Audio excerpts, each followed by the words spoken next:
UFC Mexico City is all wrapped up, and now that that event has concluded, let's review it by going over the good, the bad, and the ugly from UFC Mexico City. Gonna get started with Brandon Royval, who is the good for today. He edged out Brandon Moreno by a split decision in the main event of UFC Mexico City, and Royval even admitted afterwards he was in a really bad spot mentally, given his last outing in which he lost his title fight to Alexandre Pantoja, and I know he did call for a rematch with Pantoja. Doubt he's going to get that with Pantoja being up 2-0 on him, but either way, nice to see Royval put all of those bad mental feelings behind him and get a big win here in UFC Mexico City.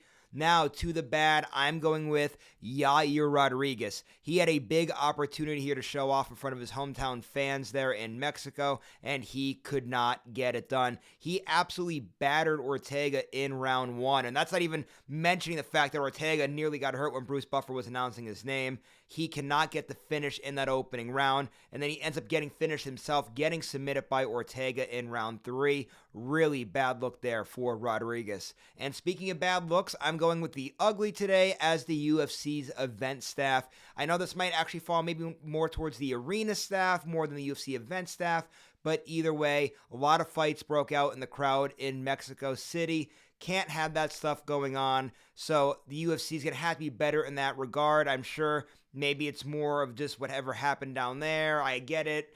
Fights are going to happen at sporting events, no matter what sport it is, but still just not a very good look to see that all over your social media feeds of fights breaking out in a crowd like that. So I'm sure the UFC is going to get that fixed. I know they love going to Mexico. They're going to come back in the future. Sure, that's all going to get wrapped up and addressed. So there you go. There you guys have it. That was the good, the bad, and the ugly from UFC Mexico City.